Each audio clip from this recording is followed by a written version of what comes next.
So tell us about your organization, Michael's Daughter, and also your one-woman show with the same name, Michael's Daughter. And tell us about the importance of naming it Michael's Daughter.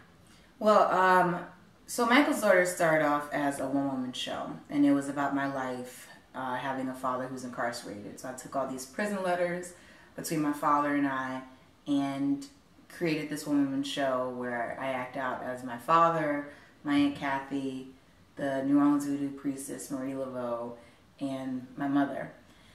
And that was a challenge for me to take on because I really wanted to, share my family's story, but I also wanted to find my own healing.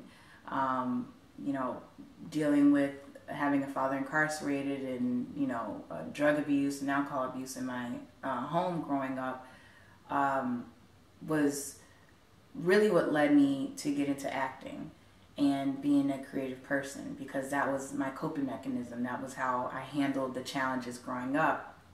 One of the other things I was fortunate to do and have as a teenager was I would always take a summer job. And I was always working in restaurants, but for summer, I would teach at summer camps. And I started that when I was 15 years old. And I really loved working with, girls that were my age, but teaching them, theater, writing skills, and, how to put that work on stage.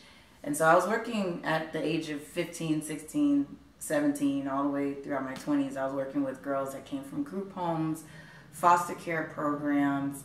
Some of them, a big number of them had parents that were incarcerated. They were just coming from really impoverished neighborhoods, underprivileged, at risk. And so we would create these amazing plays and that had a big social commentary aspect to it. And that was with this program called What Girls Know. We kind of disbanded after Hurricane Katrina because we lost a lot of our funding, and buildings that we were working out had gone underwater.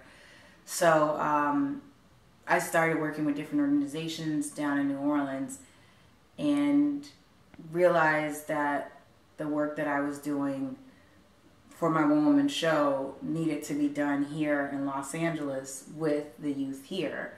So I applied for some funding through the city of Los Angeles with the Department of Cultural Affairs, and I was granted an artist in residency grant here, and they placed me in Panorama City at Casa Esperanza on Blythe Street.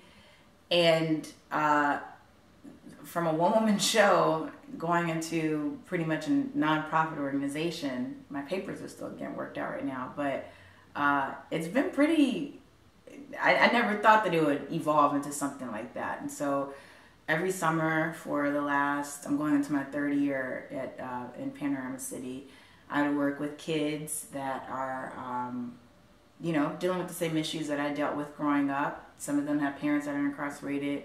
Some of them have parents that have been deported.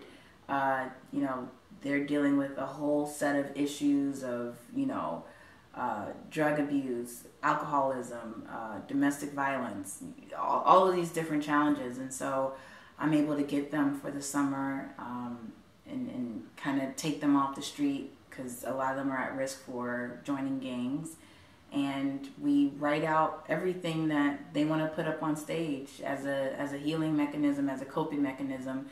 And we do a play at the end of the summer, and it's free for them to attend. The whole summer camp is free for the kids, free for the community to come out and watch.